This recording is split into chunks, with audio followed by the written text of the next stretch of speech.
spiritual master. Number 4, to blaspheme the Vedic scriptures or scriptures in pursuance to the Vedic version. Number 5, to consider the glories of chanting Hare Krishna to be an imagination. Number 6, to give some interpretations to the holy name of the Lord. Number 7, to commit sinful activities on the strength of the holy name. Number 8, to consider the chanting of Hare Krishna as one of the auspicious ritualistic activities which are offered in Vedas as fruitive activities, karma kand. Number 9, to instruct a faithless person about the glories of the holy name. Number 10, to not have complete faith in the chanting of the holy name and to maintain material attachments even after understanding so many instructions on this matter. It is also an offense to be inattentive while chanting. Every devotee who claims to be a Vaishnava must guard against these offenses in order to achieve the desired success, Krishna Prem. So once again, welcome to today's call and thank you so much for joining us. Before we move on to our next session, which is Srimad Bhagavatam class, I would let all the devotees on the call to please go ahead with your introductions now. Hare Krishna Mataji, Dandavat Pranam, Srila Prabhupada ki jai, Guru Maharaj ki jai. This is Arvind Das from Chicago. Hare Krishna. Hare Krishna, Arvind Prabhuji, Dandavat Pranam, all glories to Srila Prabhupada. Thank you so much for joining us today, Prabhuji. Hare Krishna.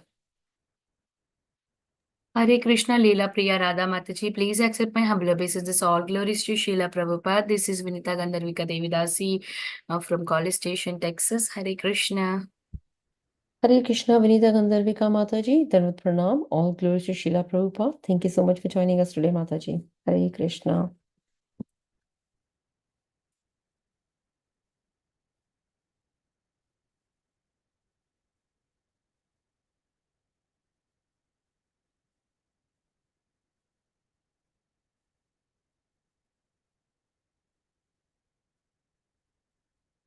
Hare Krishna, Leela Priya Radha Mataji. Please accept my humble obeisances. All glories to Srila Prabhupada and all the assembled devotees. This is Indulekha Karna Devi Dasi from Om. Hare Krishna, Indulekha Karuna Mataji, Dandavat Pranam, all glories to Srila Prabhupada. Thank you so much for joining us today, Mataji. Hare Krishna.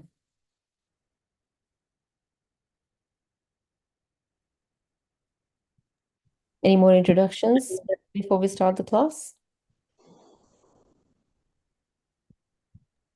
Hare Krishna Mataji, Dandavat Pranam. This is Rakesh from India. All glories to Srila Prabhupada. Hare Krishna, Rakesh Prabhuji, Dandavat Pranam, all glories to Srila Prabhupada. Thank you so much for joining us today, Prabhuji. Hare Krishna. Hare Krishna, Leela Priya Radha Mataji.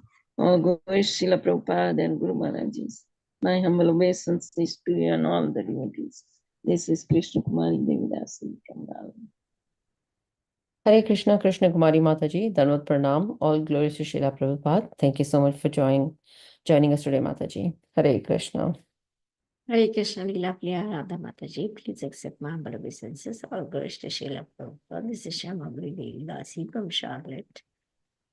Hare Krishna, Shamagari Mataji, Dandavat Pranam, all glories to Srila Prabhupada. Thank you so much for joining us today, Mataji. Hare Krishna.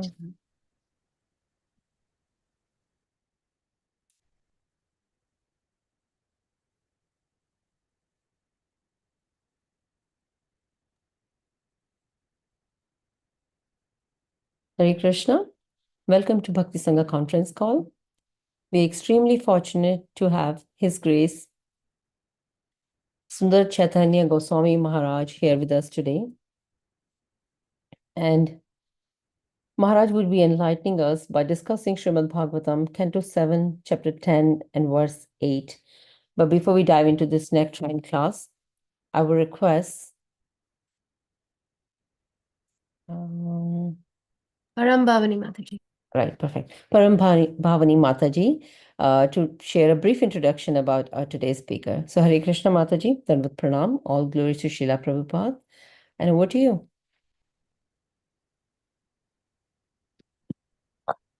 Hare Krishna, dear Mataji, thank you so much for the opportunity to glorify Maharaj, although it's very briefly.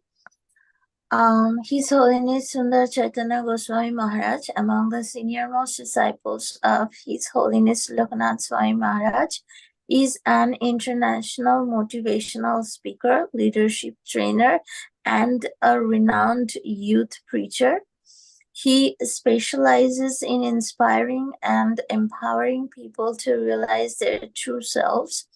As a keynote speaker, thousands of people who have discovered a new light from his energetic workshops worldwide. He's basically from Mauritius, where he came into contact with ISKCON in 1982. And in 1986, Maharaj joined the Brahmachari ashram, dedicated his life to the mission. From 1988 to 1992, he served as a Sankirtan leader in Mauritius. He has served as temple president in Mauritius and in Nagpur, India for several years. He travels to many centuries and is very active in preaching Aravade, Noida, Delhi, Europe, Italy, England, France, Belgium, South Africa, and Reunion Island. He has managed interfaith events, bringing together the communities of different religious faiths in order to strengthen their faith in belief in God together. He has opened ISKCON preaching centers all over the world. Maharaj Sundar Chaitanya Goswami is popular for his outstanding lectures and seminars about the philosophy of Krishna consciousness with expert hand in bhajan and kirtans. He has been instrumental in providing the teachings of the Vedic scriptures, the Srimad Bhagavatam and Bhagavad Gita. For the past few years at present, Maharaj is a lecturer at the Vaishnava Institute of Higher Education in Sri Vrindavan Dham, India. He has also been an inspirational coordinator to various international level festivals in Mauritius. He has managed the famous 3 days Rath Yatra festival in Mauritius, which is attended by thousands of guests. This was a very brief introduction of His Holiness. Over to the call over to you, Mataji. Hare Krishna. Thank you so much. Thank you so much, Parambani Mataji, for reading out the introduction. Hare Krishna, Sundar Chaitanya Goswami Maharaj. Please accept my humble obeisances. All glories to Srila Prabhupada. Dandavat Pranam. Thank you very much for giving us your valuable time and association this morning and enlightening us on the topic of Srimad Bhagavatam. Without further ado, I would like to request you to please take over from here. Hare Krishna. Hare Krishna. Thank you very much for inviting me for the Bhagavatam discussion today. Hare Krishna. Everyone.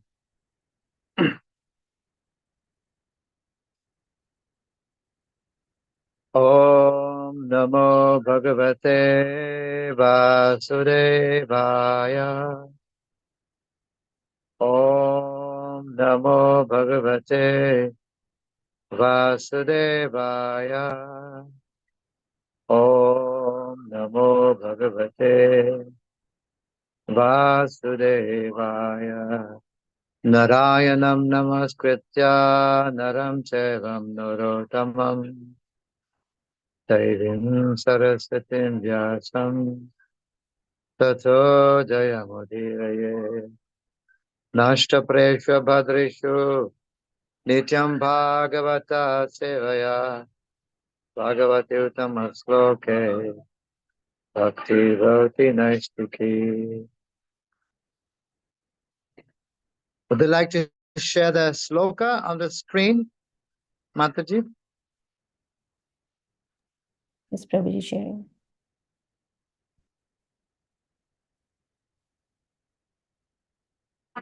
This is Srimad Bhagavatam, Canto 7, Chapter 10, Text 8.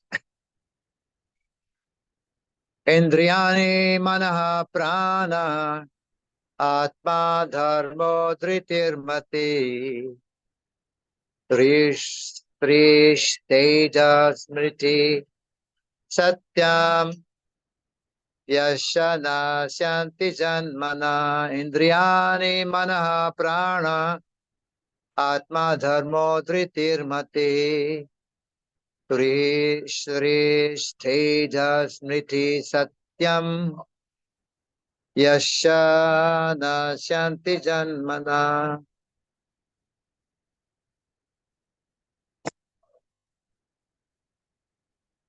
Translation.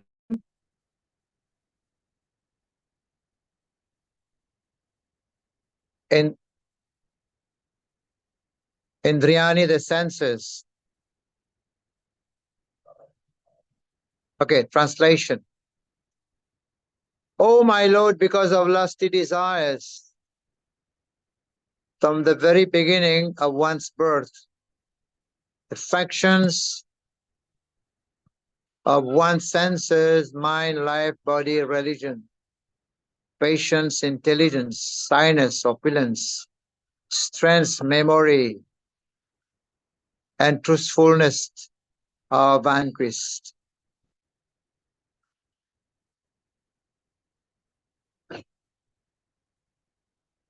Let me get it from my... Okay. As stated in Srimad Bhagavatam, Kamandrit Rogam, materialistic life means that one is afflicted by a formidable disease called lusty desire.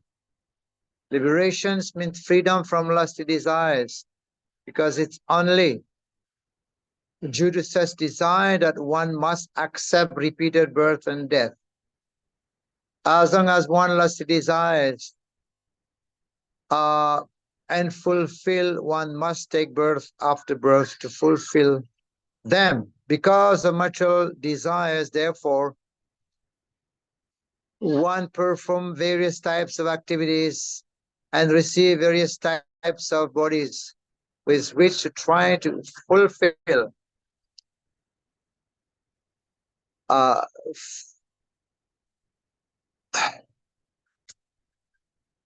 yes. And fulfill, one must take birth again, birth to fulfill them. And because of the material desires, therefore, one perform various types of activities and receive various types of bodies with which to try to fulfill desire that are never satisfied. The only remedy is to take to devotional service, which begin when one is free from all material desires. Anya bilasita sunyam. Anya bilasita means material desire, and sunyam, that are never satisfied. The only remedy,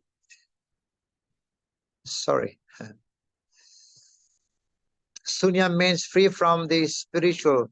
Soul has special activities and spiritual desire. As described by Sri Chaitanya Mahaprabhu, Mama Janmani Janmaneshwari Bhavatat Bhaktir Ahai Tuki Twai. However,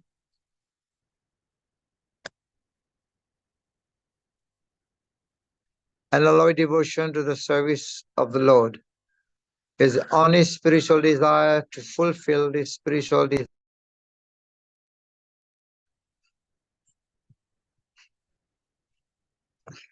I'm sorry, I'm not able to read that, so let me get it from my page here.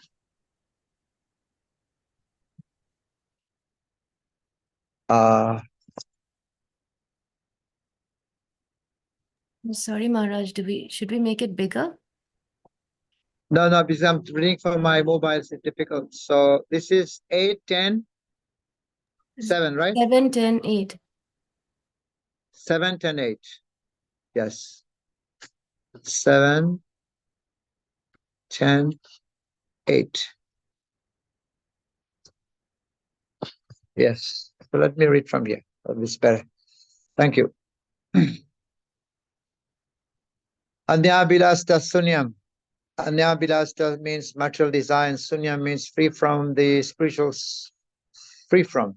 The spiritual soul has spiritual activity and spiritual desires are described by Sri Chaitanya Mahaprabhu. Mama janmani janmaneshwari bhavatat bhakti rahai tuke tvai. And although devotion to the service of the Lord is the only spiritual desire, to fulfill his spiritual desire, however, one must be free from all material desires.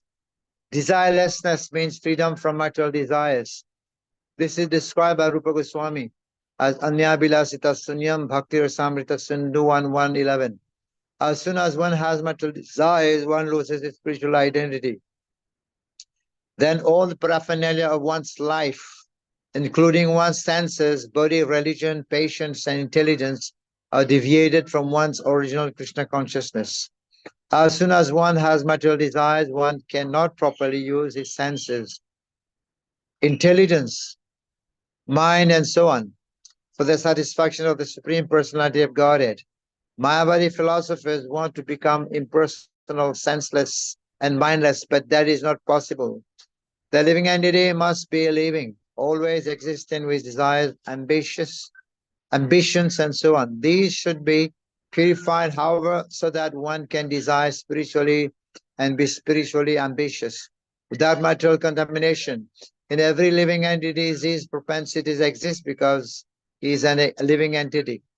When materially contaminated, however, one is put into a hands of material misery.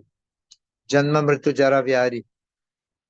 If one wants to stop repeated birth and death, one must take to devotional service of the Lord. Sarva upadi vinirmuktam tat parema nirmalam risikena risikesa sevanam bhakti ruchate. Bhakti or devotional service means engaging all our senses in the service of the Lord, the Supreme Personality of Godhead, the master of all the senses. When the spirit soul renders service unto the Supreme, there are two side effects. One is freed from all material designations, and simply by being employed in the service of the Lord, one's senses are purified. Just 1 minute, there is some noise here. 1 minute.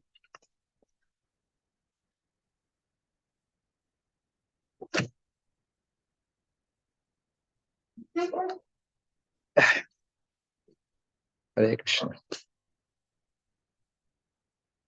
Mama jnana timirandasya jnananjana salakaya chakshurun miritam yena tasmai shri guruve namaha. Sri Chaitanya manobishtam stapitam yena bhutale Swayam Rupa Kadhamayam Dadati Swapadantikam Ke Krishna Karuna Sindhu Dina Bandhu Jagatpate Gopesha Gopika Kanta Radha Kanta Namastute Tapta Kanchana Gaurangi Radhe Vrindavaneshwari Rishabhanu Sati Devi Pranamami Haripriye Vancha Kalpa Tarubhyascha Kripa Sindhu Bhaivacha Patitanam Pavanebhyo Vaishnavebhyo Namo Namah. Jai Shri Krishna Chaitanya Prabhu Nityananda Sri Advaita Gadadhar Shivasadi Gaura. Hare Krishna Krishna Krishna Hare Hare Hare Rama Rama Rama Hare Hare. Saindriyani mana pranatma dharmo dhriti matihi Vrihi Shri Steja Smriti Satyam Yasha Nashanti Janmanaha. Oh my Lord, it is because of lusty desires from the very beginning. So one's birth, function of one's senses, mind, life, body, religion, patience, intelligence, shyness, opulence, strength, memory, and truthfulness are vanquished. So here we can see because of lusty desires, all our mind, the birth itself, characters, our character, body, religion, patience, intelligence, shyness, opulence, strength, memory, truthfulness are all vanquished. Nitya Vairinam. So Bhagavad Gita, Krishna explained nitya vairinam, the eternal enemy, lust. Avritam jnanam etena. It covers one intelligence. Avritam jnanam etena. Avritam jnanam etena. Jnanam etena. Jnanino nitya vairina. Jnanino nitya vairina. Nitya means eternal. Vairina means enemy, the eternal enemy of the living entity. Kama rupena kuntaya. So this enemy is in which form? This enemy is in the form of kama rupena, rup in the form of kama, kuntaya. So, and then duspurena nalena cha.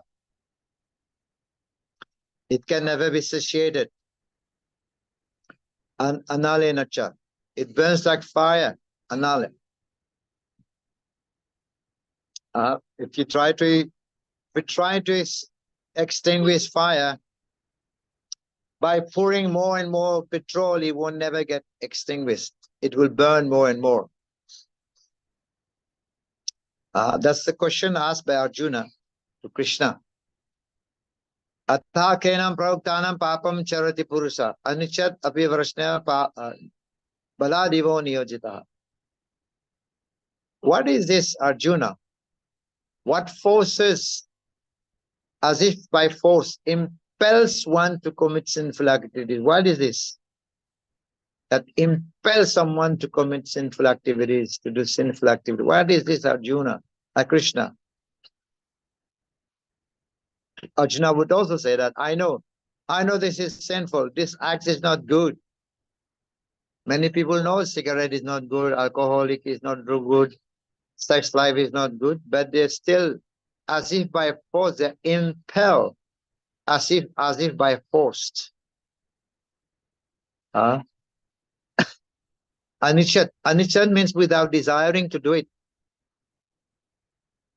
Varsneya, Krishna. Baladiva niyojita, as if by force. What impels one?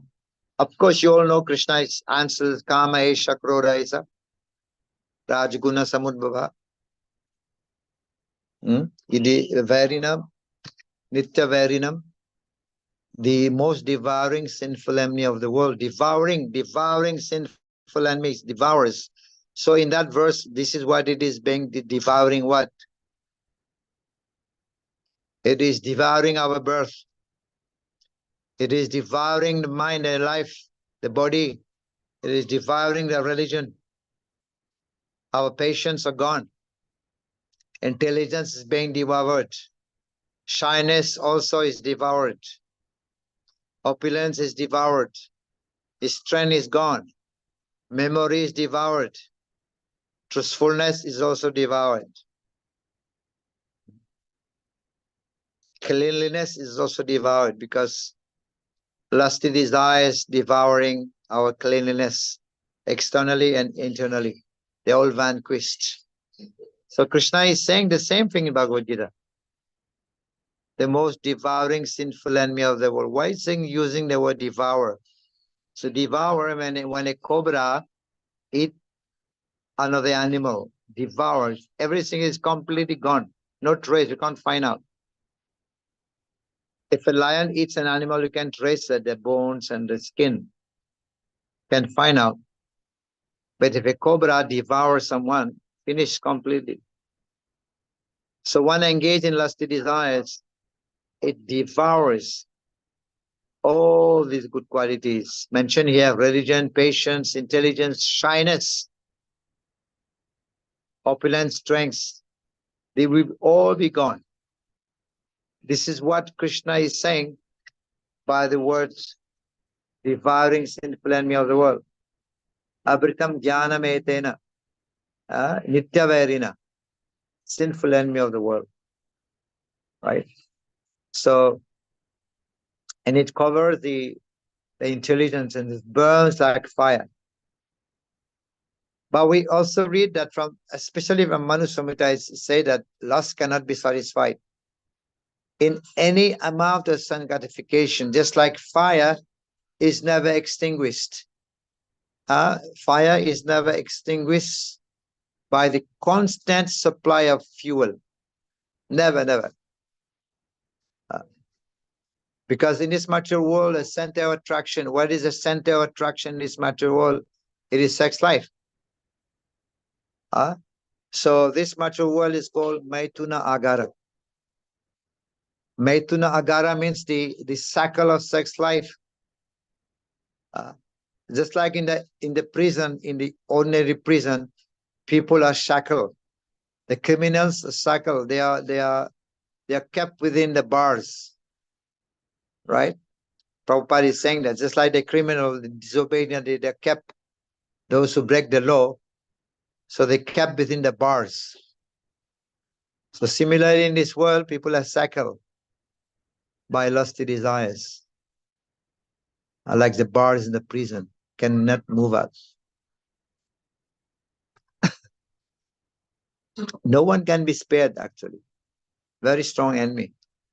I used to talk about Subari Muni,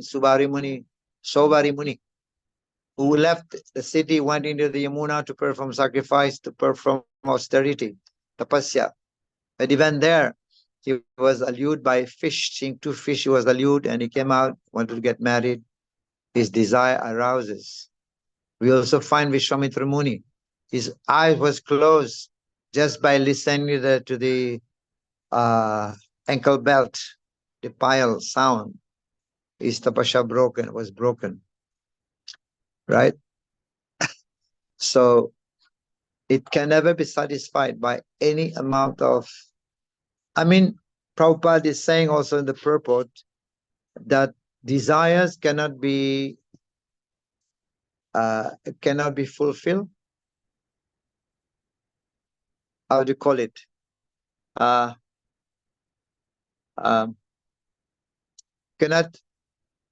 You cannot satisfy, you cannot pressurize it also. Right? Cannot satisfy, you cannot express, and you cannot suppress. That's a term. These desires cannot be suppressed and cannot be expressed. Desires cannot be killed. It will be there. It means you cannot express. Why we cannot express? Because it can never be satisfied. And why you cannot be suppressed? Because it will come out one day again. So this is the nature of lusty desire. It will come out again. You cannot express, you cannot suppress. But then what can be done is to divert it in Krishna's service. Desires, transform it into spiritual. That can be done. It cannot be suppressed and it cannot be expressed. But it can be diverted, transformed in Krishna's service. You have desires, so the desires for Krishna. Desire for Krishna. Otherwise, we're going to fall prey to Maya. And Prabhupada is saying that advancement of this material world, of this civilization, is a basis actually of sun gratification. Is to increase the life, trying to increase the duration of life of the living entities in this world. But lusty desire is a symbol of lust, is a symbol of ignorance. Yeah, lust is a symbol of ignorance, which keep actually the living entities in this material world. Because when people are enjoying sun gratification in this world, it seems that there is some kind of feeling of happiness. It seems that. But very little, like a drop of water in the desert. But that so-called feeling of happiness is the ultimate enemy of the sense enjoyer. Yeah, it's enemy. Why it is the enemy? Because Indriyani Mano Bhutir Asyadhisthana Muchyate. So there are three places where lust is sitting in the body. Three places. The intelligence, the mind, and the senses. They are sitting there, this lust.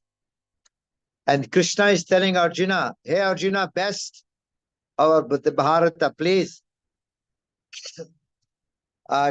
control this symbol of lust. How to control lust? By regulating the senses. Slay this destroyer of knowledge.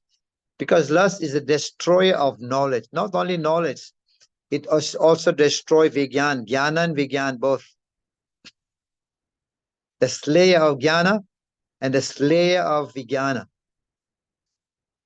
He's saying, Krishna is telling Arjuna, in the very beginning itself, curb this great symbol of lust, symbol of sin. What is the symbol of sin? Is lust. How to control, how to curb it? By regulating the senses. It means by engaging our senses in Krishna's service. Slay that, destroy that, this destroyer of knowledge, which is lust. But in fact,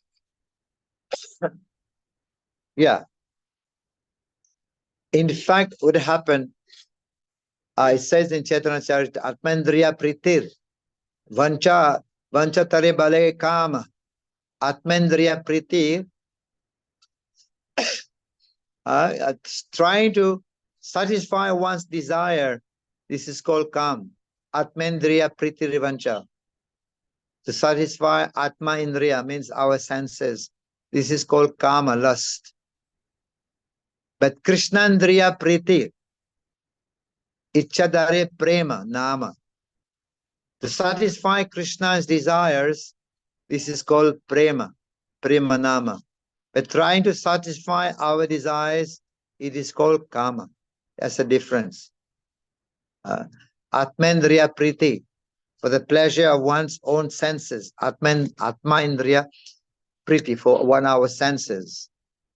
Right? But Krishnandriya Priti, for the pleasure of Lord Krishna. Ichadari, desire, to satisfy Krishna's desire. Prema Nam, and that is called Prema. So that's the difference. It is like gold and iron. Trying to satisfy our senses, this is like iron. So trying to satisfy Krishna's desire, this is like gold. Right? So, So even the Gopis, the main Gopis in Vrindavan, they were bound by Krishna's love. Right? They were bound by Krishna's pure love. Because for the Gopis, there was no question of lusty desires. It was pure love. There was no question of sexual desires, which based on sun gratification. Nothing like that. So their only engagement in life was to see Krishna happy. That's what was the desire, to see Krishna only happy. In all respect.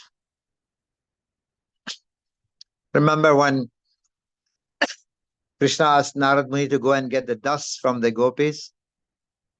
He first went to the Brahmanas, they did not give, to the yogi, they did not give. They were afraid of going to hell.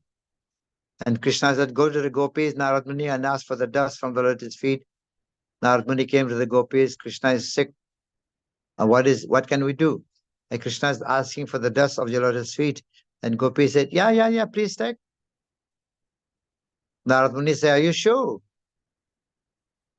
You may go to hell. Gopis said, no, we don't mind. Even if we go to hell, but provided Krishna get better. So this is what the Gopis, their only engagement in life was to see Krishna happy, in all respect. Regardless of their own interest, of their own personal interest, what happened to them, family will be criticizing them, they will be rejected by the family, they will destroy the social custom, They will not follow the Shastra. They don't care. But it's for Krishna's happiness, right? So they dedicated themselves. The Gopis, they dedicated their soul only for the satisfaction of Lord Krishna. So there was no, that's a relationship between Krishna and the Gopis. There was not a slightest tinge of sexual love between the Gopis and Krishna. I know somebody was telling Prabhupada, this Krishna's pastime is immoral because he's involved with the Gopis dance. So he was a Bengali person. He said, this is immoral. And Prabhupada was trying to explain, no, this is not immoral. This is pastime, janma karma, divya, spiritual. And the man was still insisting, no, this is immoral. And Prabhupada again was trying to say, no, this is not immoral. This is spiritual. And the man again, he was insisting. And then Prabhupada became hard. Prabhupada said, you are immoral. Because you got married to your wife and that wife doesn't belong to you. Everything belongs to Krishna. Right? Even your wife belongs to Krishna. So you took your wife and got married to her. So you are immoral. Right? This is immorality. And then the man came back to his senses, right? So, yes, this is completely, there's no tinge at all of lusty desire between the Gopis and Krishna. Not at all. Completely spiritual. Right? And why Srimati Radharani came on that platform? We just celebrated Adastami. Why Radharani came onto that platform of being with Krishna? Number one, devotee. Because he's the most perfect servant. He has been serving Krishna perfectly. Anaya adadito nunam. Bhagavan Ishwaraha, Hari Ishwaraha. You know, because of his service, he has come to that platform. Right? He's satisfying Krishna perfectly. So it's a question of serving. They are dasi, they are servant of Krishna. Trying to satisfy Lord Krishna. Right? Sometime we in our contracts, we come to the Hare Krishna, we want a post position. You want to become temple president, a manager, or recognition, name, fame. But here, Radharani has become number one devotee, not because of his PhD or MA, BA, because of her service attitude. Because she wants to serve Krishna, she wants to please Krishna. And this is why Sukadeva Goswami is saying that Anaya Aradito, the one who has worshipped Krishna, served Krishna perfectly the most, that's the girl whom Krishna has taken and gone secretly somewhere. And they have left us alone here. Krishna has left us and gone with that gopi. And who is that gopi? And the one who has worshipped, the name is not mentioned because Sukadeva Goswami did not want to mention Radha. If Sukadeva Goswami would say Radha, then he would be falling unconscious for 6 months. And here, Maharaj Parishit is waiting for 7 days. He will have to wait for him after 6 months then to listen to Bhagavatam again. So that's why he was trying to avoid the names of Radha, but indirectly he mentioned Radha's name. Anaya Aradito Nunam. Anaya Aradito. So Aradito, the word Radharani is there. Surely that's the same girl whom Krishna has taken and gone secretly to a secret place. Right? But it is not material, completely spiritual. And Radharani, she actually recommendation. You know, if you go to job, some work, you need recommendation, you need backing, you need to have contact, you need to have your own men there, and you can get promotion. But this is all coming from Srimati Radharani. She's the one recommending our service to Krishna. You know, so she's the backing person, giving the backing, the best backing, you know, the ultimate backing. Srimati Radharani. So there's no things, slightest things of sexual love between the Gopis and Krishna. Not at all. Completely different. Janma karma chame divyam evam yuveti tatvatha. So the object of lust is only the enjoyment of the senses, right? But the love caters for Krishna.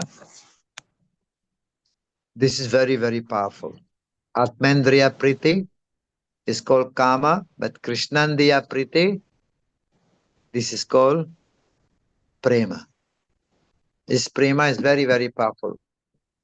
Because why? The Gopis, they have forsaken everything, right? They have forsaken all this along with the family members. And they have suffered relatives. So they have suffered the relatives' punishment, scolding, and for the sake of serving Krishna,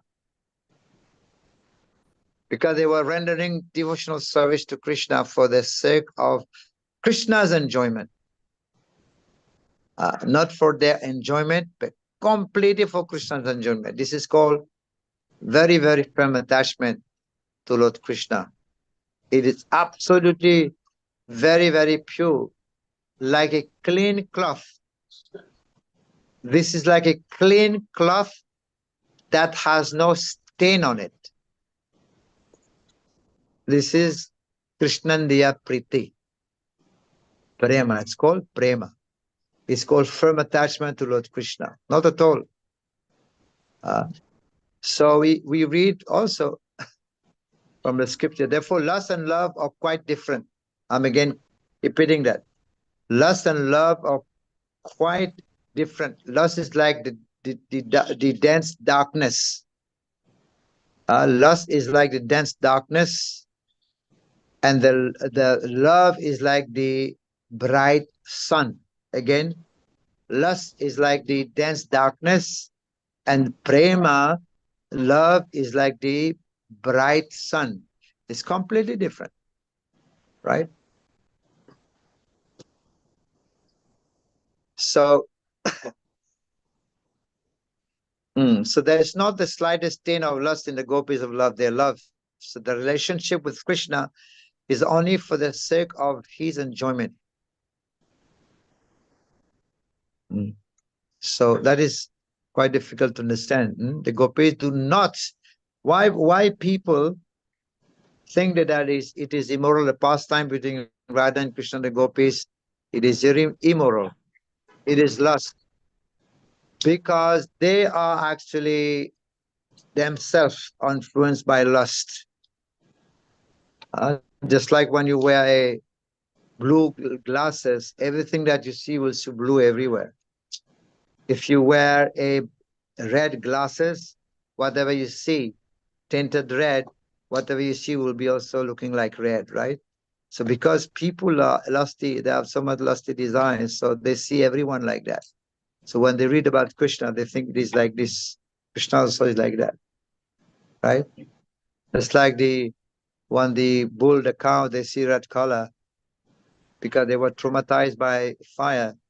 So everywhere they see they see blue color, they become very, very disturbed, right? So that's the point. So the gopis do not care for their own pleasure, own pain, because it's all the mental, physical, they're all directed. Where are they directed towards to? They're directed towards offering enjoyment to Lord Krishna. Right? Offering enjoyment to Lord Krishna. So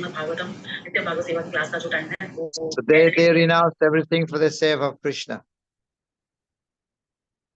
They have pure attachment to giving Krishna pleasure. So it can never be said. It depends upon lusty desires. So yes, it is completely love. So that's the difference. That's the difference between prema and kama. Prema and kama, yes. One time, Lord Shiva, not Lord Shiva. This is a Kulakshekar.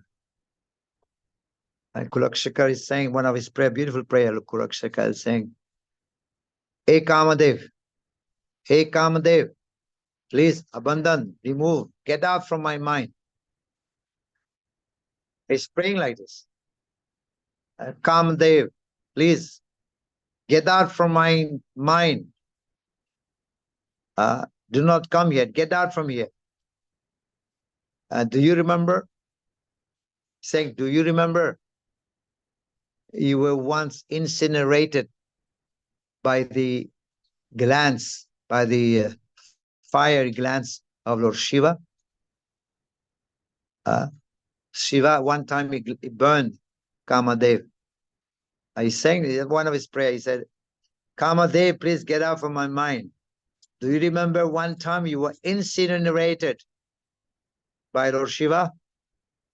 Because Lord Shiva had burned Kamadev. Kamadev was trying to allure Krishna, Shivji, tempting, agitate his mind. And then Lord Shiva just burned Kamadev. You know. So now Kulakshekar is saying the same prayer. Please get out from my mind. Do you remember one time you were incinerated by Lord Shiva's third eye glance? But why now you're forgetting Govinda's chakra? Remember, you were burned by Lord Shiva. But now remember, Govinda has a chakra also, Sudarshan chakra. So with this, with only one glance, you will be finished completely. So this is a point I want to make. Kulakshekar want to say, if we take shelter of Krishna's lotus feet, this karma will be also incinerated, be gone. With one glance of Govinda. There's a prayer that Kulakshekar is one who actually offered a garden of prayers. Mukunda Mala Stotram to Mukunda. Right? So just get out from this place here. So even then the Gopis, Krishna is saying now to the Gopis, you have renounced everything. You have renounced the customs, social customs. You have renounced the scriptural injunctions. You have renounced your relative for my sake. I also disappeared from your sight. So because I have disappeared, you should not be happy with me. In fact, it is mentioned, Yetamam prapadante tam sataiva bhajami Yetamam prapadante tam sataiva bhajamiham Mama Vartante Manusha Partha Sarvasaha. That as you surrender to me, I reward you accordingly. Right? As much to that degree we surrender to Krishna, Krishna also reward the devotees accordingly. Right? But that promise has been broken. That promise that Krishna has given, and that promise has been broken here in Bhagavatam. In Bhagavad Gita, Krishna has fulfilled the promise. As you surrender to me, I reward you accordingly. But in Bhagavatam, that promise has been broken. How? It has been broken by the Gopis, by the worship to Krishna. And now Krishna himself is admitting. Right? Is admitting that I cannot fulfill my promise now because of the Gopis' intense desire to serve.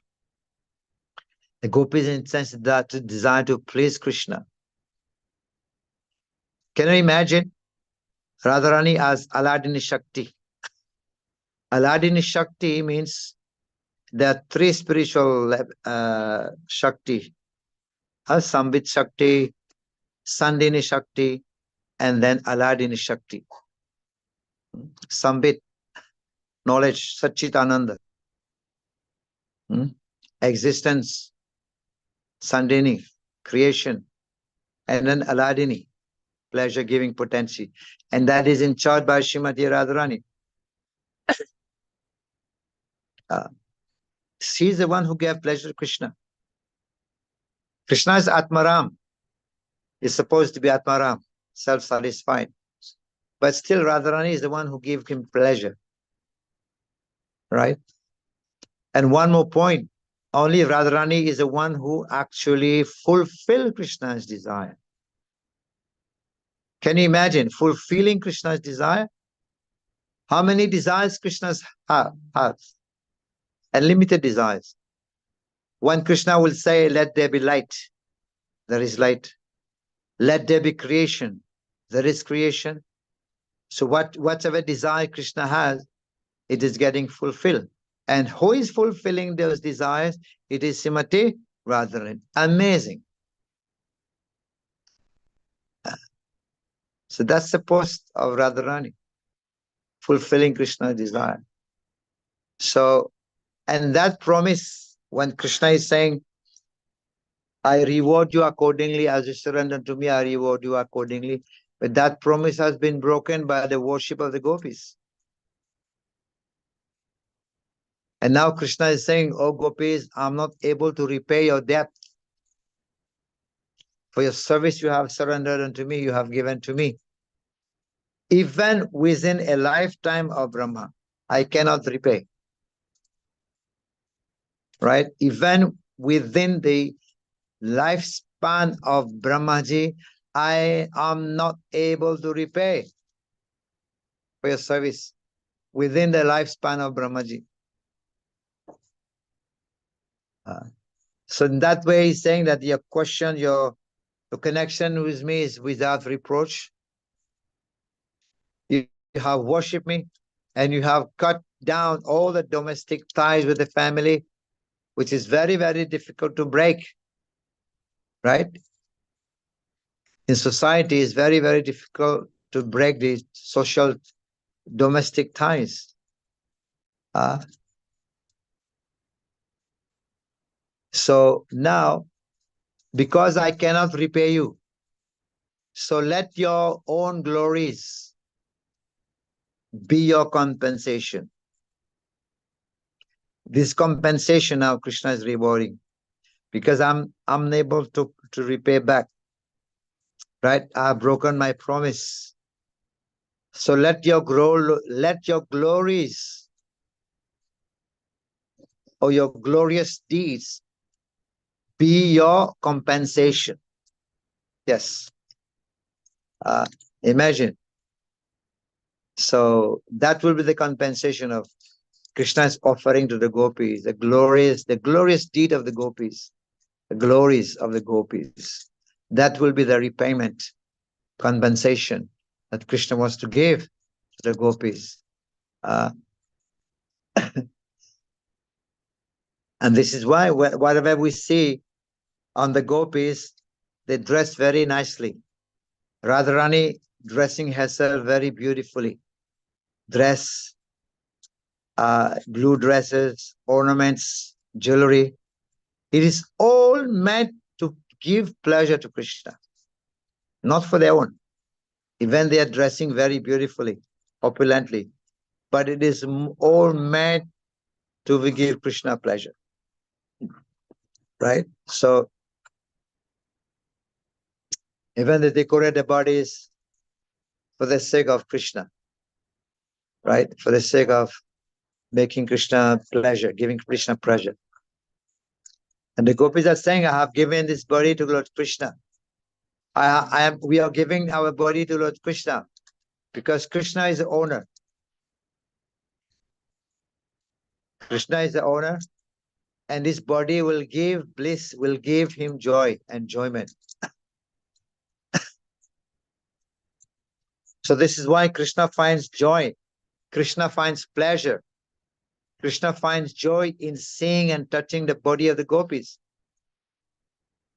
And this is why the Gopis dress themselves beautifully to give Krishna pleasure. You know, decorate the body.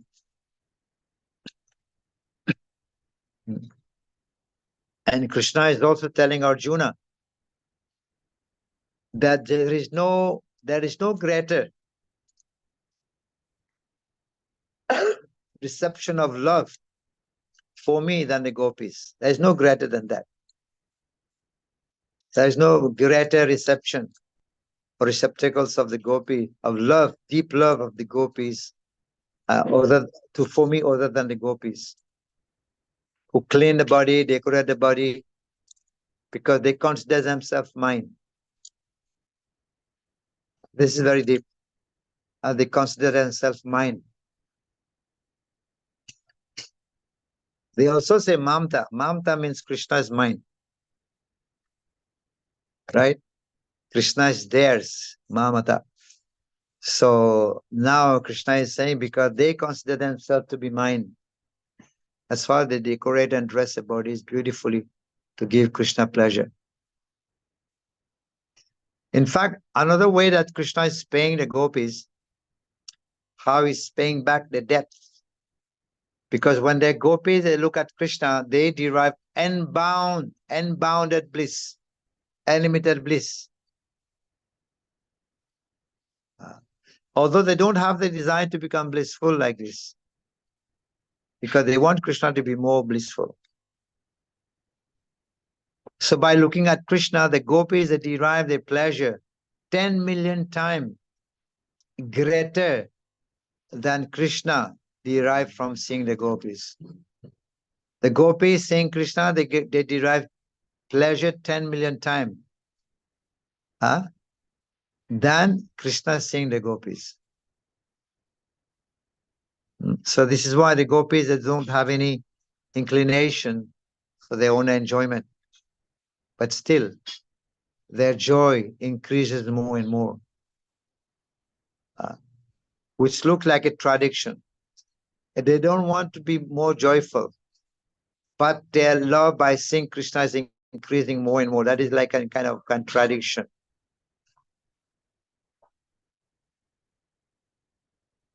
And Krishna is saying that, yes, this contradiction, there is one solution. Because the joy of the gopis lies on what? The joys of the gopis lies on Krishna. If Krishna is pleased, then they're joyful. Contradiction, opposite to our life. People worshipping God to get to fulfill their lusty desires. Right? But here the gopis' joy lies in Krishna. When Krishna is pleased, then they are pleased. Right? But Krishna is not pleased with the living entity. Krishna is saying, Man mana bhava mad bhakta matyaji mam namaskuru. And living entities are not doing that. They don't abide by this point. How will Krishna be pleased? The whole mark is to actually satisfy Krishna, to please Krishna. Bhakti means, a definition of bhakti means, it should be favorable with the intention to please Krishna. We have given many examples of Yashoda Maya, although making Krishna cry, but her mood was to please Krishna. Vidura's wife gave Krishna banana peel, but her intention was to please Krishna. Sabri, tasting the fruit before giving to Ram, but her intention was to please Ram, wanted to give Ram the best. That is the definition of bhakti. Definition of bhakti means to be favorable with the intention to please Krishna. That's bhakti, pure bhakti. Anya bilasita sunya jnana gamarina anavritam. Anukulena should be anukul. Means favorable. Yeah. Krishnanu. Yes, should be to give Krishna pleasure. So this is what gives the gopis joy. Right? So of course Krishna's beauty also increases more. When Krishna's beauty increases, when actually he sees the gopis. And the more the gopis see Krishna's beauty, the more their beauty also increases, the gopis' beauty. So finally we say that it is not at all lust. That's the point we want to make. It is not based on lusty desires, completely like iron and gold. Lust is iron. Prema is, love is gold. So we find that the joy of the gopis is nourishing The joy of the gopis, they nourishing Krishna's joy. I hope you understand this point. We find that the joy of the gopis nourishes the joy of Krishna. That's why, for that reason, this lust is not present in the gopis' love. Because their love nourishes Krishna's joy, and this is why there is no tinge of lust in the gopis' love for Krishna. So now, sometime even when they see Krishna, they get into bhava, love of God and bhava, tears coming out from the eyes. And sometimes they would also criticizing the tears, the bhava, because that tears, that ecstasy would create disturbance in the service, because they want to please Krishna. They don't want to be in ecstasy also. And that is how it shows that it's completely free from lust. And we have the example of Daruka. Daruka is the Krishna's driver. He was not relishing the ecstatic feeling in love. Tears was coming from his eyes. He was not relishing that because it was causing him to become stunned, and that would create obstacle in his service, because his service was finding Krishna. He was finding Lord Krishna. So tears were coming out from his eyes. So he did not want that. He didn't want bhava. He didn't want that, because he wanted to serve Krishna. Only thing is to serve Krishna. The gopis also the same way. We don't want to get more love than Krishna. So Radharani also, Radharani condemning ecstatic love, because there was always constant of tears flowing from her eyes, because that was hindered obstruction in her sight of seeing Govinda, of seeing Krishna. They just want to completely see, right? Even the gopis, they would be criticizing the creator. They say that the creator, Brahma, doesn't have experience. Why did he create the eyelid blinking? We just want to see Krishna all the time. So in that way also, there is no things of lust over here also, because that's the perfection of eyes, to be able to see Krishna every day. So, yeah. That's why it is being prayed that devotee of the Lord, a devotion flows toward the ocean, towards the lotus feet of Krishna. The gopis' devotion, they wanted it to flow towards the lotus feet of Krishna, just like the Ganges water flows towards the ocean without any obstruction from the ocean, from anything obstruction. So, yeah, one may say, the point we just celebrated Radhastami, one may say, if Krishna is fully satisfied, is Atmaram, right? So why does Krishna need the gopis to become satisfied? Why does Krishna need the devotees to become satisfied? Why does he need Yasodhananda Maharaj if he is fully satisfied? Why does he need Radharani? In fact, Radharani is Krishna himself. So that principle of Atmaram still remains, self-satisfying, because Radharani is Krishna himself. One time, one lady was asking, she was a little bit adamant, very strong lady. Why is God male? Why not female? Why is God male? That's a question. Of course, we've said, this is not my fault. But then we explained that no, God is both. God is male as well as female. Krishna is supreme male, and Radharani is supreme female. She is both. God is both. Right? But just like there is no question of sun without sun sign, there is no question of sun sign without the sun.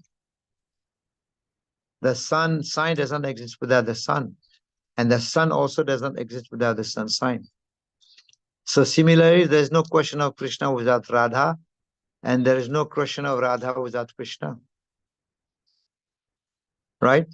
So the Shakti and the Shaktiman, Shakti and Shaktiman, Radharani is the origin, source of all Shakti.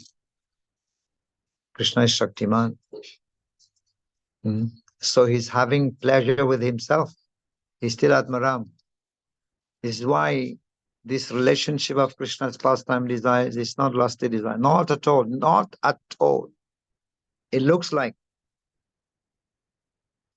But then we can another question, why Krishna, Lord God, is performing activities, pastime like romantic. I mean, romance in this world is condemned. Illegal romance is condemned. But Lord pastime also look like romance. Why?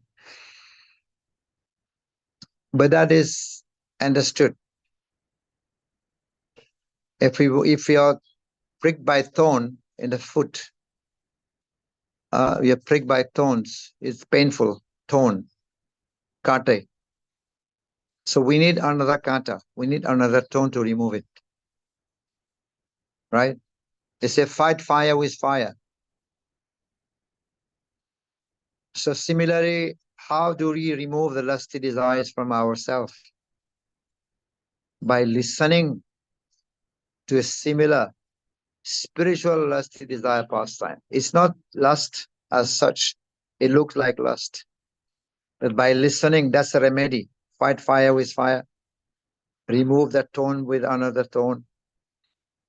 Right? Just like we do sinful activity, action, so we have to do spiritual action to counteract it. Same action, but spiritual. So this is why the pastime, Lord performing pastime, looks like lusty. It's not lust, it's spiritual.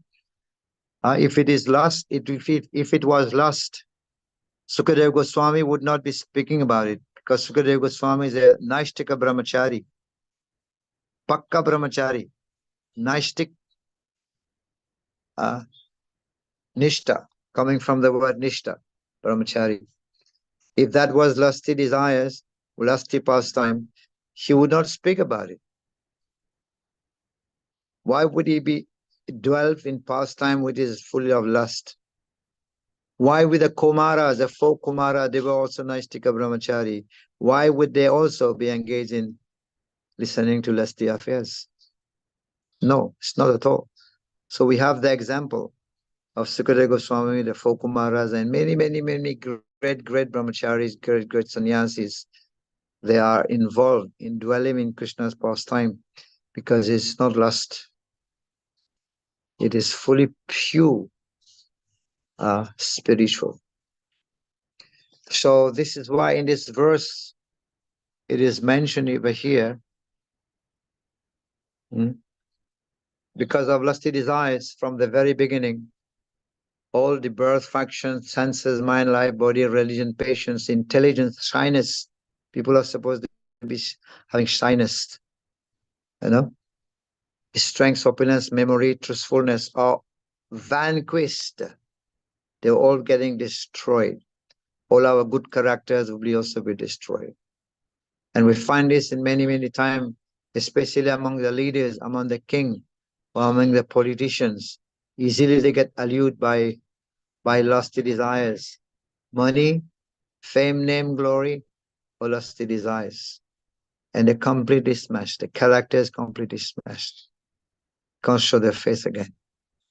So that's why devotees have to be very careful that Krishna has said, giving the solution, curb this envy called lust by regulating the senses. Means engage the senses in service, devotional service, and that's how one can actually curb, control lust. I said already, we cannot suppress and we cannot express, but it can be transformed, transfer the service of the Lord.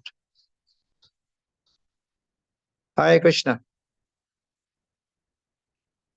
Hare Krishna.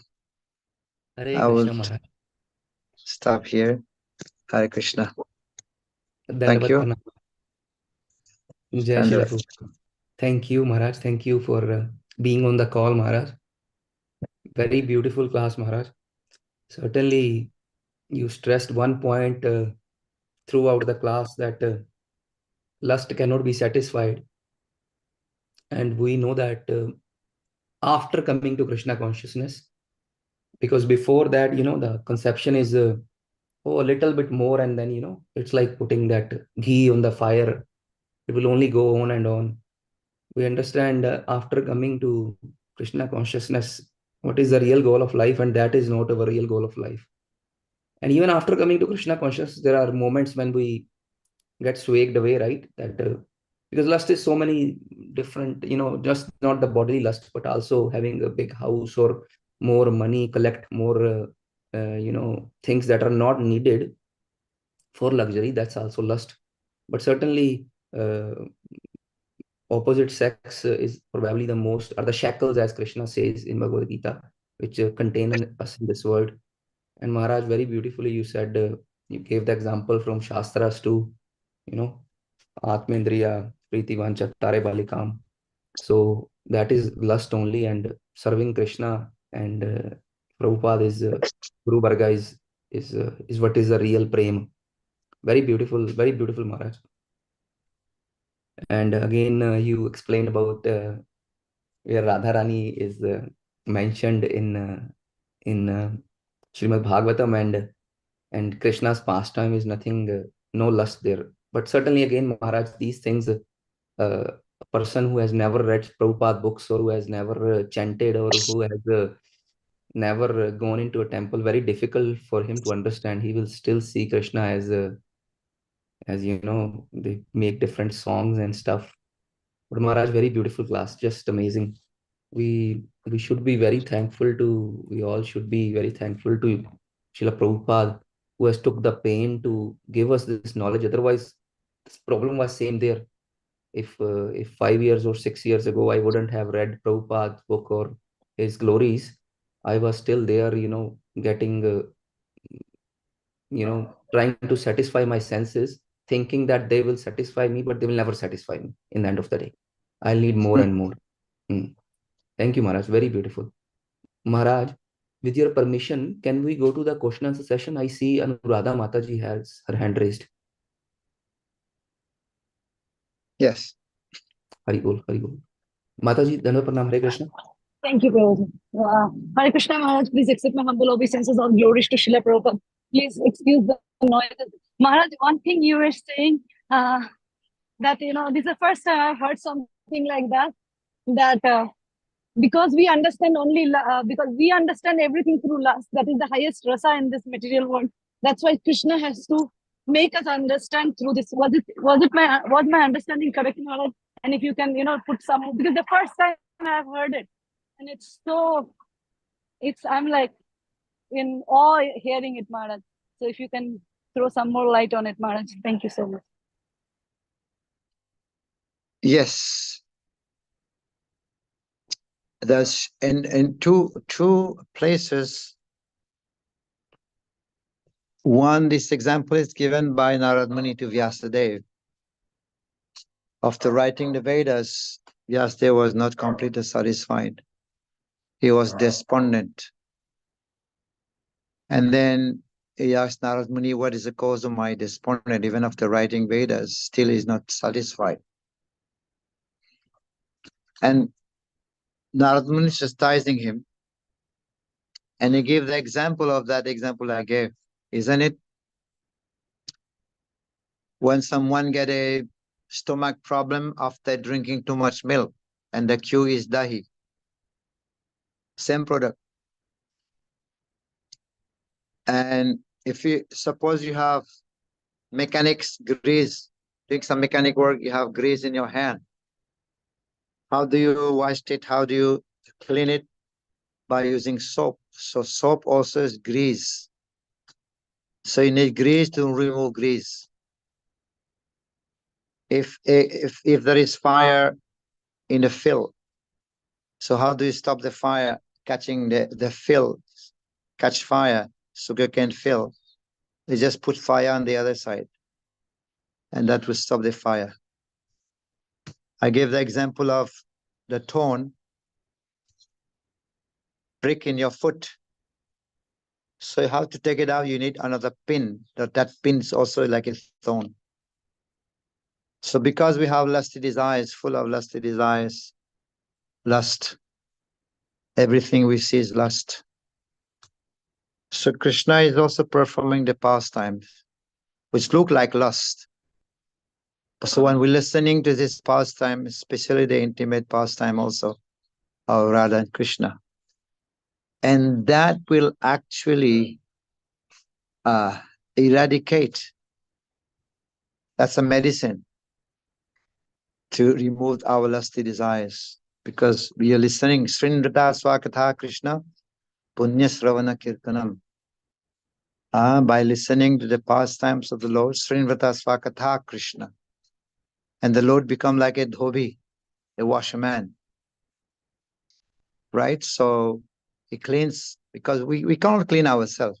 Can we clean our mind, our consciousness? No. We need the help of Krishna. So we need Krishna's book, Krishna Prasad, Krishna's pastime, Krishna's dham, Krishna's holy name. So by listening to the pastime, it is compared to like the cow, mother cows. Mother cow is giving birth to the baby cow. So when the baby is born with lots, around the body of the baby there is contamination, like around the body. The baby is not pure. So as a mother would take the time with its tongue, with her tongue, to licking the body of the baby cow, to clean the baby cow crystal clear. So this is how Krishna clean ourselves. Now the second part, when Ramananda Rai, Mahaprabhu asked Pradumna Brahmachari to go and listen to Bhagavatam from Ramananda Rai. So Pradumna Brahmachari went to listen from Ramananda Rai, and he was waiting outside. And Ramananda Rai's servant said, Ramananda Rai is busy. So when he's free, you will be allowed to meet him. So when Ramananda Rai was free, and he met Pradumna Brahmachari, he said, anything I can do for you? Because the servant had already told Pradumna Brahmachari, Ramananda Rai is cleaning, is bathing the young girls. He's bathing, cleaning them, dressing them, the young girls, to dance for the pleasure of Jagannath. So when Pradumna Brahmachari heard about what is bathing young girl, dressing young girl, decorating young girl for dance, but then Pradumna Brahmachari did not say anything. He went back to Mahaprabhu. He said, Mahaprabhu, you've told me to go and listen Bhagavatam from Ramananda Rai, but I heard what he was doing. He was bathing young girls, dressing them, decorating them. How can I hear Bhagavatam from him? Then Mahaprabhu said, yes, Ramananda Rai is Ramananda Rai. He himself understands his mind. We cannot understand his mind. Said, myself, when I listen to the names of ladies, I get agitated. What to speak of touching them? You know, so nobody can understand his mind. But then Mahaprabhu quoted the verse, he said, but we have evidence from Shastra. We can have evidence from Shastra to understand the mind of Ramananda Rai. He said, then he gave the example. All the Rida Rog, when one listened to the intimate pastimes of Radha and Krishna, the Rida Rog means Rida means heart's disease. What is the heart disease? Lusty desires. He said that's the example Mahaprabhu gave from Shastra to give the evidence. He said that we can understand from Shastra. When one listens to the pastimes of Radha and Krishna, the Gopis, the Rida Rog get vanquished. Rida Rog means the heart disease, means lusty desires will be vanquished, will be purified. So this is the example given by Sri Chaitanya Mahaprabhu also. Hare Krishna, Hare- Maharaj, thank you so much. As you were speaking, I thought of the verse that you were mentioning. That's the last verse of we were reading in the temple yesterday. Same with Ramananda Rai when Mahaprabhu and Ramananda were talking. This should be Madhya 255 verse where Prabhupada in the purport writes, unless you are liberated, you should not be hearing the pastimes of Radha and Krishna. So how do we understand it? Do we not? But if we don't listen, we will not be free of lust. And Prabhupada says that if you are not liberated, that you should not hear. This is in the purport of Madhya 255, if I remember it correct. So, and in the same verse also, the verse that you quoted now, read the rogue, 10, 33, 39, the last verse of Rasa dance is mentioned. So how do we get rid of lust without listening? I mean that's true also. The intimate pastime, we have to be pure, definitely intimate pastime. But the pastime that Prabhupada has given, that we can listen, we have to listen. This is why Prabhupada has written Krishna book. Why Prabhupada has translated Krishna book first before even completing the Bhagavatam. It is meant for us to read, to listen, But there's definitely the intimate pastimes, like written in Govinda. What's called Govinda Gita? Govinda? Gita Govinda, yes. Gita Govinda. These are the pastime that we should be actually, it's not meant for normal people. But story like Krishna book, pastimes, surrounding Gopis and Krishna, that we can listen. Not necessary to wait when we become pure. So because this is why Prabhupada has written Krishna book for all of us to listen to. But slowly, this is how it can also machita matkata prana bodhas parasparam ramanticha pisantija. Then we get higher taste, and slowly, in that way also, this lust desires can be purified. Thank you, Maharaj. Hare Krishna. Hare Krishna. Thank you. Thank you, Mataji. Thank you, Maharaj. Beautiful Maharaj, beautiful class. Maharaj, Himangi Mataji is also there with her hand raised. Maharaj, can you take one last question? I know it's getting late, please. One more. Yeah. Thank you, Maharaj. Hare Krishna, Maharaj. Thank you for the beautiful class. My humble obeisances at your lotus feet. I just wanted to understand, like in the purport of this verse, Prabhupada says, unalloyed devotion to the service of the Lord is the only spiritual desire. And to fulfill this spiritual desire, however, one must be free from all material desire. So, in one sense, our devotional service will start only when we get rid of all material desires.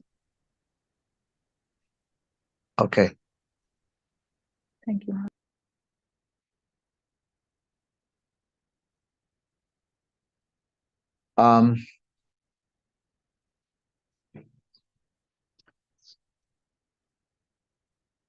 There is a verse in Bhagavad Gita says that when all our sinful reactions are eradicated, then we can take the devotional service. Anybody remember that verse? When all our sinful reaction is eradicated, and then one can take the devotional service. I think it's chapter 7. Yeah, anyway. So it says like that in one sense. When all our sinful activities are pious, sinful activities are eradicated, then one can take the devotional service. That's what the verse says. But then if you read chapter 18, what is Krishna is saying? Sarva dharman paritaja mamekam sarandamra. Just by surrender, then he will eradicate all your sinful reaction. So this looks contradictory, right? A bit similar to this one. I'll repeat again. So in Gita, Krishna is saying, one whose sinful activities are eradicated completely, then one who can take to devotional service. But if you find in chapter 18, Krishna is saying, Sarva Dharman Pati Chaja, if you surrender unto me, then he will take all away, drive away. Mahamekam aham tam sarva papebhyo boksai sami masucha. Then he will free you from all deceitful reaction. Right? It looks contradictory also there. But no, not necessary that when one is pure, then one can take to pure. One become pure, then one. It's the same verse that one can take to devotional services. So by this devotional service, by itself, it's purifying. It's chanting itself is purifying. And that's what will bring us to that stage of pure. But of course, here in that verse, Anya Bilasita Sunyam Jnana Karmali Anavritam. So this speaks about pure devotional service. Pure, when we come to the pure devotional service, pure stage, takes time to come on the pure. Okay, what is the Sanskrit? That's the verse here.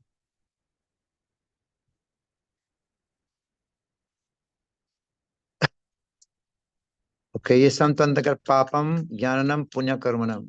Te dvanta mukta. Yeah, that's the verse. Right? But it looks contradictory, but at last Krishna is saying, Sarva Dharman Parityaj Mamekam Saranam Braji is saying the same, different thing. He's saying you surrender first, and then he will take away all your sinful reaction. Right? So by performing devotional service, not necessarily have to become pure first and we take to devotional service. But we have come to the platform to pure devotional service, and that pure devotional service means Anya Abhilasita. Anya Abhilasa. Right? Anya. Anya means no other abhilas, no other desires. Sunyam, desires should be sunyam. Jnana karmari anavritam. Jnana and karma should be zero. Right? But of course, I want to explain that part. That's one. Draupadi was disrobed. So when Draupadi was disrobed in the assembly, she was calling for help. She was calling for help to help herself, not to please Krishna, but to help herself, to please herself. So is that pure devotional service or it is fruitive? I repeat again. Draupadi was calling for Krishna to help her. You know, not to serve Krishna at that time, but to help herself. Is that pure devotional service? Because pure devotional service, it is saying here, should be from karma and jnana. But calling for Krishna for help, that is karma. That is karmakan. Right? Fruitive. Because I want Krishna for help. That is fruitive. So how can, does that mean that Draupadi was not a pure devotee? Does that mean that Draupadi was not doing pure devotional service? No, she was. Because here, you say, Rupa Goswami has used every single word perfectly. Every single word is perfect in this sloka. Anya Bilasita Sunyam. So he has used Anya Bilasita. He has not used Anya Bilasa. Abhilasa means desires. If he would have used Abhilasa, and that would mean if Draupadi is calling for help, that would be fruitive. That would not be pure bhakti. If the word Abhilasa has been used, then if Draupadi is calling for Krishna for help, that would be fruitive. That would be not pure bhakti. But because here Rupa Goswami has used the word Abhilasita, it's different from Abhilasa. Abhilasita. You know? So that's why, although she has been calling for herself to help, she's still pure devotee. So what is the point what is the difference between Abhilasa, Abhilasita? Now, if I would say, if I'm distributing Mahaprasadam, in the Mahaprasadam plate, there is Rasgulla, there is Barfi, there is Gulab Jamun. And I ask you, which one would you prefer? Some devotees like Gulab Jamun, so give me the Gulab Jamun, definitely. But although you ask for gulab jamun, that is not necessarily fruitive, right? You have some little desire also there, right? But still it's under spiritual spiritual understanding, yeah. So it is not, that's why Yazuz anya bilasita, not abilasa. If you would have used abilasa, and that would become fruitive. So if I ask you which one do you want, rasgulla, barfi, or gulab jamun? If you say gulab jamun, it is still okay, still spiritual. It's not necessarily be fruitive, right? So yeah. So the point, as summary means anya bilasita sunyam jnana karmani anavritam. This is pure. This is a description of pure devotional service. So because we are mixed, sometimes we'll be also doing something karma, some jnana. We are mixed. We tend to be mixed in this world, but doesn't mean that we have to become pure. Then we'll be doing devotional service. No. So by doing devotional itself, because devotional service is a sadhana, is also a sadhya. Is a means and a goal. Bhakti is a means and bhakti is a goal. Hare Krishna. Thank you so much. Haribol. Thank you, Maharaj. And Pranam. Thank you, Maharaj. Very beautiful. Krishna in Bhagavad Gita says to Arjuna, fight without any desire. So just serving Krishna and everything will be fulfilled. Thank you, Maharaj. Very beautiful. So dear devotees, let us pay our humble obeisances to Maharaj and all the assembled Vaishnavas on the call.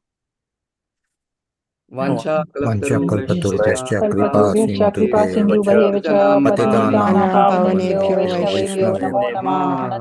Anantakoti Vaishnava Vaishnavrinda ki jai. Prabhupada ki jai. Antara Srimad Bhagavatam ki jai. Jai Gaur Sundar Chaitanya Premanande Goswami Hari Maharaj Hari ki Jai. Krishna. Thank you, dear Hare devotees. Krishna. Hare Krishna. Gauranga. Ananta Mata ji.